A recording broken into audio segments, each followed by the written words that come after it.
Vamos pro quadro preto, isso aqui é um ensinamento extremamente importante. Você vai entender isso aqui, você vai parar de julgar as empresas que fazem isso, na verdade você vai começar a preferir as empresas que fazem isso, beleza? Cara, a Auren soltou um fato relevante no dia 19 agora, anteontem, antes do feriado, e olha só o quanto esse fato relevante pode impactar no resultado que a empresa vai ter a partir de agora. Eu quero falar sobre vocês, sobre essa empresa aí que já caiu 25% no acumulado do ano. A queridinha do Barça, o Barça falou muito sobre ela, né? Pagou dividendos extraordinários.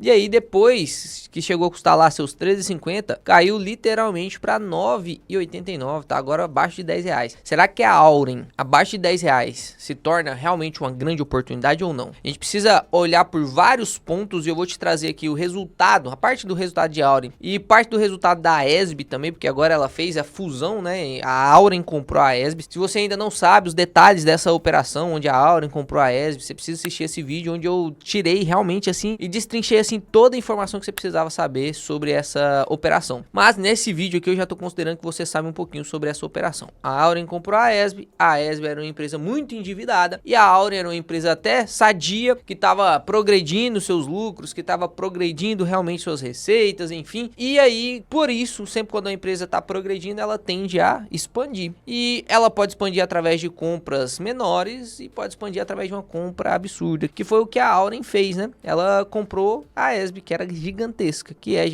e agora a Auren se tornou a terceira maior empresa geradora de energia. Só fica atrás agora de Engie e atrás da Eletrobras. E a gente precisa entender se isso aqui agora é uma oportunidade ou não. Vamos pro fato relevante? Olha só, soltou lá, ó, a Auren comunica o primeiro programa de recompra de ações. Lembra que eu te ensinei que existem 4 maneiras de um acionista ser remunerado pela empresa? Anota aí, ó. Primeiro jeito é aquele que você já conhece, que você muito gosta, são os dividendos. Mas existe um outro modelo que é muito parecido com os dividendos, mas para otimização tributária as empresas preferem. E você também prefere, eu também prefiro isso aqui, né? Você, se ainda não prefere, é porque você ainda não sabe bem direitinho como que funciona, que são os JCPs, o Juros sobre Capital Próprio. Essas duas maneiras de te pagar é o que a gente chama de pagamento direto. Vai cair na sua conta. Você consegue sacar esse dinheiro, você consegue gastar com churrasco, você consegue comprar, sei lá, uma motoquinha pro seu filho, você consegue fazer o que você quiser com esse dinheiro, pagamento direto, beleza? Isso aqui muita gente gosta, aumenta o fluxo de caixa, te faz reinvestir esse dinheiro, enfim. Tem outras 2 maneiras, né? São 4 maneiras de remuneração. A terceira maneira é a bonificação de ações. Eu comentei e discorri sobre bonificação de ações várias vezes aqui no canal. A gente falou sobre as bonificações da Itaúsa, a gente falou sobre as bonificações da CEMIG, inclusive a Itaúsa anunciou novas bonificações agora, e a gente pode até trazer um vídeo sobre isso se vocês tiverem interesse. Essa é a terceira forma de remuneração, que é a que eu menos gosto. E por último veio a quarta forma de uma empresa te remunerar, que é através das recompras de ações. Léo, por que uma empresa me remunera comprando as ações dela? Vamos pro quadro preto, isso aqui é um ensinamento extremamente importante. Você vai entender isso aqui, você vai parar de julgar as empresas que fazem isso, na verdade você vai começar a preferir as empresas que fazem isso, beleza? Se você tiver algum ensinamento depois de eu abrir o quadro preto, eu peço que você deixe o like no vídeo e se inscreva no canal, beleza? Galerinha, desculpe interromper seu vídeo, eu sei que você tava curtindo aí, mas eu preciso te dar um recado muito importante. Dia 26 de novembro, agora na terça-feira, às 8 horas da noite, eu vou fazer uma live absurda pra te mostrar a minha oferta da Black Friday, que vai ser totalmente diferente de todas as outras. Como sempre eu te digo, eu sempre dou 320%, então você pode ter certeza que a Black Friday vai ser loucura também. Nessa Black Friday você vai ter a oportunidade de entrar no Método 2 em 1 pelo um preço que você nunca mais vai ver e você ainda vai ganhar de presente, meu amigo, um curso de ações, para você conseguir avaliar as ações do jeito que eu tô avaliando aqui nesse vídeo. Então não perde, clica no link aqui embaixo para você se inscrever pra live, ou então escaneia o QR Code aí se for mais fácil pra você entrar nos grupos de WhatsApp, porque é lá que eu vou mandar os links, tá? Pode voltar pro vídeo aí. Eu vou pegar aqui um exemplo muito mais básico pra você entender e depois a gente joga isso lá pro exemplo da Auren, beleza? Olha só, a gente tem uma empresinha aqui e essa empresinha, vamos colocar aqui que fabrica pão, uma padaria, tá? Uma padaria. E a padaria tem aqui, ó, vou colocar 1000 ações, tá? Só pra efeito didático, 1000 ações. E todo ano ela tem um DPA, que é o dividendo por ação, de R$1. Olha lá, que bonito. Então você que comprou uma açãozinha dessa padoca, você vai ganhar quantos reais de dividendo por ano? Você vai ganhar lá R$1 de dividendo por ação. ação, beleza? E aí vamos supor que a empresa, que a padaria, chega e fala assim, pô, eu vou recomprar essas ações, eu tô tendo lucro demais, o meu LPA, que é o lucro por ação, normal é de R$3. Aí 2 é custo, sobra lá R$1 para me pagar dividendo. Só que esse ano o meu LPA foi de 10. Eu posso pagar os 2 de custo e distribuir R$8 de dividendos. É uma maneira de distribuição de lucro, lembra? Primeira maneira de distribuição de lucro. Mas, na minha opinião, pô, a empresa tá agora dando R$10 de LPA. Eu acho que essa empresa tá muito barata, ela tá sendo negociada muito barato. O próprio dono da empresa falando, o próprio CEO da empresa falando. Eu vou recomprar essas ações aqui, ó. Eu vou recomprar essas ações. E aí, vamos supor que ela recompre 10% das ações, tá? 10% das ações. E aí, agora, as 1.000 ações, elas não serão mais 1.000, elas serão 900 ações. Preste atenção. Se agora você tem uma açãozinha disso aqui, você vai receber o mesmo dividendo de antes? Não. Porque imagina comigo aqui, se agora a empresa tem R$900 e vamos supor que o lucro seja o mesmo daqui, né?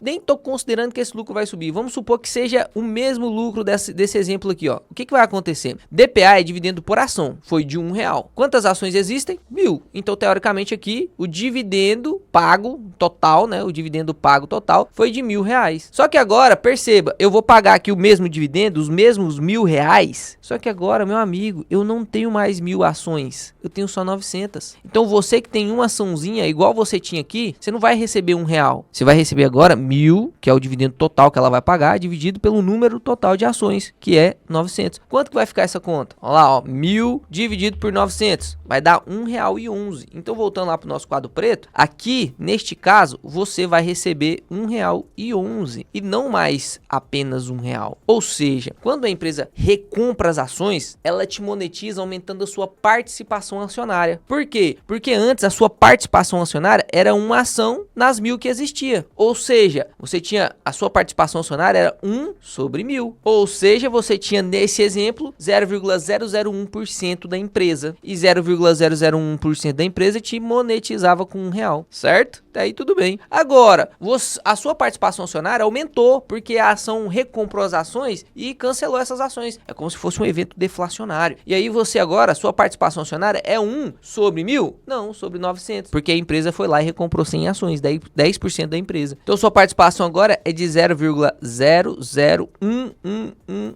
Enfim, você aumentou ali sua participação acionária nesse montante. Isso fez com que você ganhasse agora R$1,11 e não mais R$1. Então você consegue aumentar os seus dividendos recebidos. Logo, principal ensinamento. Então, presta atenção. Quando você lê um fato relevante da empresa recomprando ações, primeira coisa que tem que vir na sua cabeça é que, poxa, ela tá me monetizando, ela tá me remunerando, ela tá me pagando com isso. Ela escolheu a quarta forma aqui de pagamento, que é a recompra de ações. E aí, o que tem que vir na sua cabeça para você se tornar um investidor diferenciado? Aqui nesse canal você vai se tornar um investidor diferenciado. Por isso que eu sempre fico pedindo, cara, se inscreve no canal, assiste os últimos 10 vídeos. Pô, os últimos 10 vídeos tem ensinamento pra caramba aí. Cenário macroeconômico, marcação de mercado, um monte de análise de RI, de fundo imobiliário, de ação. Realmente, aqui você só não investe direito se você não quiser. Mas olha lá, a pergunta que tem que cair na sua cabeça, que é o motivo de eu me perguntar toda vez que eu vejo isso, é por que ela não me monetizou das outras formas? Por que ela não me remunerou através de dividendo? Por que ela não me remunerou através de bonificação? Por que ela escolheu a recompra? Por que uma empresa recompra as ações dela? Eu esperei você responder, cara. Eu vou até pegar o café aqui. Eu quero que você digita aí nos comentários o porquê que você acha disso. Então, é por isso mesmo, porque ela acha que a empresa tá barata. Então, a Auren, o dono da empresa, o CEO, né, da empresa, olhou assim e falou, poxa, a Auren tá barata demais a 9,89. Pra nós, vale mais a pena a gente recomprar as ações, vai monetizar mais, vai remunerar mais o acionista do que se a gente fosse pagar dividendo. Porque se a gente recomprar as ações nesse valor, a gente tem a melhor chance agora, nesse momento, de realmente aumentar a participação acionária do acionista. Então, ao invés de eu aumentar 11 centavos de dividendo, eu não consigo aumentar 11 centavos, eu consigo aumentar só 7. Mas, com esse dinheiro de 7 centavos, a ação tá tão barata, se eu pegar esses 7 centavos de todas as ações, né, e recomprar as ações, eu vou conseguir fazer com que ele tenha aumento da sua participação acionária e seu próximo dividendo venha de 1,11 e não de 1,7. Olha que lindo, bonito demais isso aqui. Recompra de ação é lindo. Isso é uma notificação de que a própria empresa tá achando que ela tá barata. E aí, vamos ver aqui o quanto a empresa... Nossa, eu demorei aqui uns 10 minutos, mas acredito que você entendeu como você nunca tinha entendido antes de recompra de ação, né? O que a empresa empresa vai fazer, ó lá, ela quer adquirir 5,4 milhões de ações ordinárias, finalzinho 3, né? Que vai ser ali 1,67% das ações em circulação. Então ela vai diminuir 1,67% das ações. Naquele exemplo que eu fiz na tela preta, a gente usou 10%, né, de recompra aqui, ela tá recomprando pouca parte, um pedacinho, né? 1,67. Mas isso também tem o seu valor, né? Isso mostra que a empresa tá achando que a Auren tá barata. A própria Auren tá achando, pô, 10 reais é sacanagem, tá barato, hein? Eu acho que tá barato. Não consigo recomprar muita coisa, e na minha opinião esse projeto de recompra não foi maior, porque a empresa realmente tá endividada, né? Agora que ela adicionou a ESB no seu portfólio, ela realmente tá endividada, então ela não pode, vou recomprar 20% das ações, não tem como. Ela não ia ter dinheiro para fazer isso, porque ela tem que pagar a dívida. E aí o projeto de recompra dura 18 meses e vai ser usado pelo saldo de reserva de lucro. Por que que é usado na reserva de lucro? Por que que usa o dinheiro da reserva de lucro? Você já sabe, porque é através do lucro que vem distribuição e é através do lucro que a gente pode escolher essas 4 maneiras de remuneração de uma ação te pagar. Agora você já decorou isso aqui, né? Anota aí: dividendo, JCP, bonificação e recompra. Isso aqui são 4 maneiras da ação te remunerar, da empresa te remunerar, e ela que escolhe como é que ela vai te remunerar, beleza? Sabendo disso, vamos para os relatórios aqui agora, pra você entender se a Auren nesse preço realmente tá barata ou se isso aqui foi só um conto de vigário, porque às vezes pode ser isso também, né? Você tem que aprender a ler o relatório, meu amigo. Você tem que aprender a ler o relatório. Então vamos aqui abrir o relatório da Auren. A Auren, ela trouxe que teve aumento de receita, 26% de aumento de receita. O EBITDA também subiu 6,9%. Aqui ela teve um aumento de custo, um pouquinho do PSMO. Ela teve uma diminuição da alavancagem. Ó, a alavancagem de 1,6 em relação ao segundo trimestre de 2024 estava 1,76. E ela fala que isso é por conta do aumento do caixa dela, que foi de 311 milhões. E ela fala várias vezes aqui no seu relatório para que os investidores e os acionistas fiquem tranquilos que essa compra que ela fez da ESB foi totalmente planejada. Que essa compra que ela fez da ESB tem seus pontos de risco, porque a ESB era muito endividada, mas que a ESB está criando um novo começo da sua jornada, que vai ser excepcional. Inclusive tá aqui, ó, compromisso de crescimento e criação de valores dos nossos acionistas, disciplina financeira, foco e excelência operacional. E aí, quando a gente abre aqui a parte da DRE da Auren, olha só isso aqui. Aqui a gente consegue ver o fluxo de caixa da empresa, né? O que tá acontecendo, quanto tem de receita, quanto tem de custo, quanto tem de lucro, que o nosso dividendo vem do lucro, né? O que adianta a empresa ter uma receita de 10 milhões se ela gasta 11?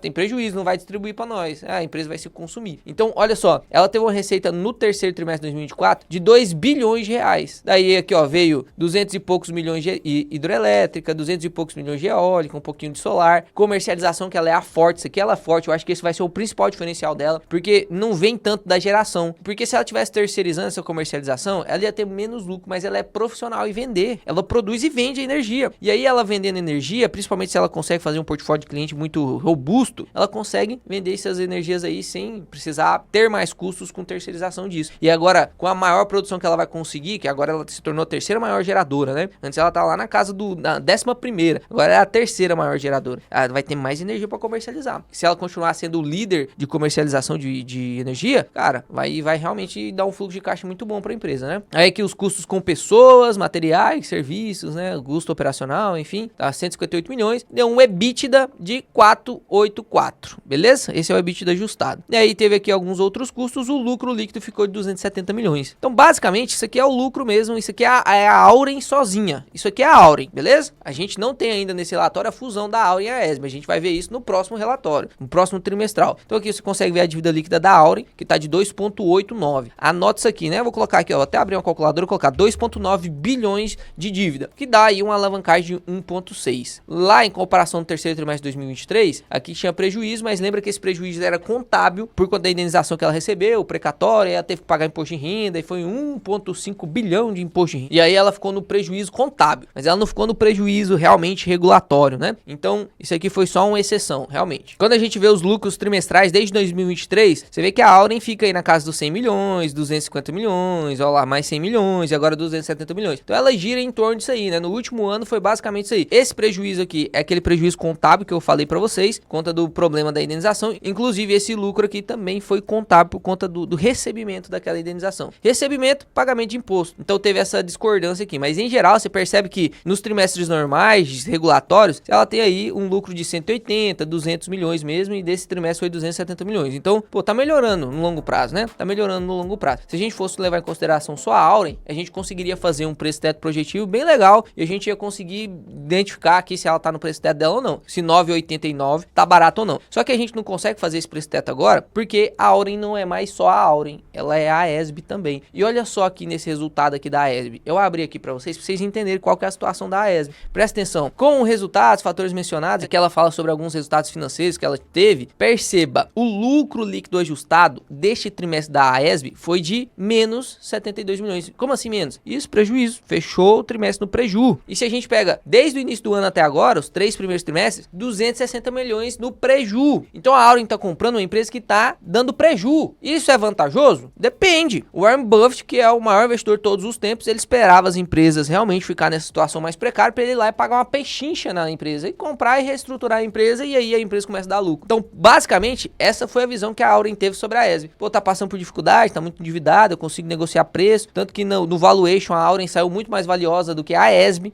Lembra disso? Lá no vídeo que eu falei para vocês sobre a compra da ESB pela Auren? Pois é, tem que assistir se você não tá inteirado desse assunto. Então sim, foi uma boa compra. Agora o que a gente tem que ver se foi realmente uma boa compra, né? Financeiramente falando, parece que foi. Mas pra gente entender se isso aqui foi realmente uma boa compra, a gente tem que ver o break-even. E aí, como que vai ficar essa empresa na mão da Auren? Será que vai ser mais bem estruturada? Eu acredito que a Auren vai conseguir levar os ativos da ESB assim, a um desempenho muito maior do que o que a ESB estava proporcionando a esses ativos. Eu acredito que sim, que isso aí vai ser revertido, vai ser um excelente fluxo de caixa. Mas algumas coisas a gente tem que levar em consideração. Olha só, a dívida bruta consolidada da ESB ficou de 12,4 bilhões, a dívida bruta, tá? Quando a gente pega a dívida líquida, tá de 9,5 bilhões, que ela tem um pouquinho de caixa aqui, né? Tem 2,7 bilhões de caixa. Então, o fechamento do terceiro trimestre, lá na Auren, tava quanto? 2,9 bilhões. E aqui na dívida líquida da AESB, olha que loucura, né? Bem mais, né? 9,5, 9,6, né? Bilhões. Então, 12,5 bilhões de dívida, que agora essa nova Auren, a Auren 2.0 Turbo Extra Power, tem de dívida. É isso que ela tem de dívida. Então, ela tem que gerar caixa pra caramba, justamente para conseguir pagar essa dívida. Na entrevista com o CEO, inclusive, ele disse sobre a grande possibilidade que a Auren tem de quitar essa dívida rápido, dessa desalavancagem rápida, que ela vai se tornar uma grande geradora, uma forte geradora de caixa. E aí, perceba,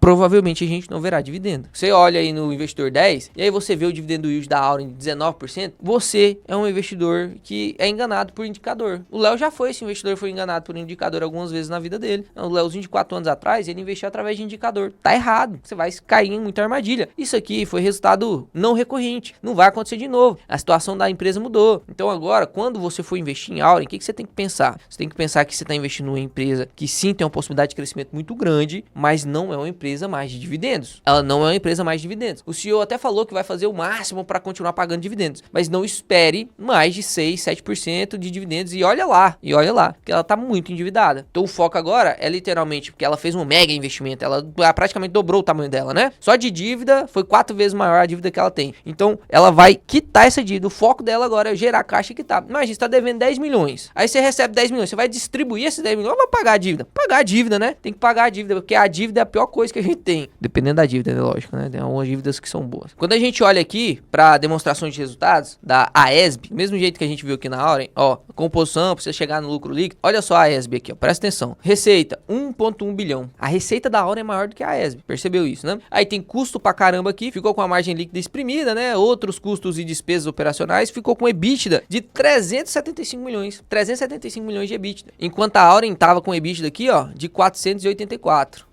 Então, no começo, os resultados da AESB, até todos os planos que a Auren tem para a AESB, de melhorar a AESB, de fazer ela ter mais rentabilidade, no começo vai ser carregada nas costas pela Auren. Não tem o que dizer, né? Aí teve uma depreciação enorme aqui, virou um EBITDA, que é o lucro antes de imposto e taxa aqui, de 172 milhões. E aí teve aqui agora as taxas, despesas financeiras, enfim, os impostos aqui embaixo, ficou no preju aí de 72 milhões. No ano passado, era lucro, ó, 119 milhões de lucro. Mas agora realmente tá dando preju aí desde o início do ano. Desde o início do ano tá dando preju. O preju desde o consolidado do início do ano até agora, 261 milhões de preju. Comparação com o ano passado, 222 milhões de lucro, né? Então realmente fazer um preço-teto projetivo visando dividendos não é muito inteligente agora, porque a gente não tem tantas informações assim. A gente não sabe como vai funcionar essa consolidação literalmente, quanto tempo vai demorar a Auren fazer os ativos da AESB desempenharem um bom papel. É o mais prudente agora para você fazer esses preços-tetos projetivos executivos aí é literalmente você esperar o próximo resultado, né? É lógico que dá pra gente fazer um valuation de fluxo de caixa livre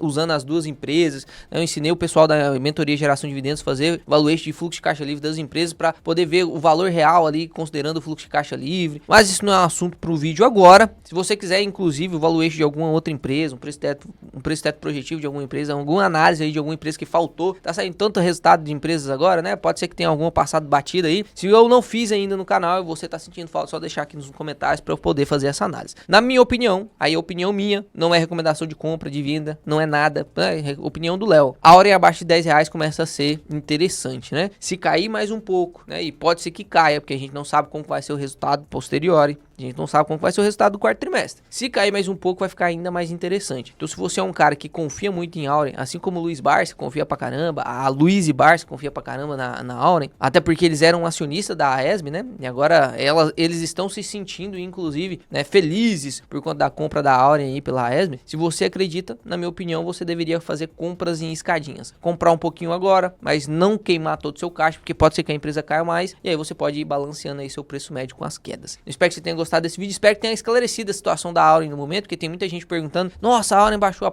abaixo de R$10, Léo, meu Deus, tem que comprar tudo. Calma, né, vamos fazer compra em escadinha, isso é a maneira mais inteligente de fazer essas compras, que a gente não consegue adivinhar o fundo do poço, a gente não sabe quando é que vai chegar no fundo do poço, pode ser que esse seja o fundo do poço, a gente não sabe, mas pode ser que ainda caia mais um pouco, então o mais interessante você fazer é compra em escadinha. Espero que você tenha gostado do vídeo, se gostou deixa o like, se inscreve no canal, porque eu te prometo ensinar coisa pra caramba nesse canal, meu amigo, pra caramba. Me ajuda a bater minha meta de 500 mil inscritos aí. Tamo junto, fica com Deus, papai do céu te abençoe e até o próximo vídeo.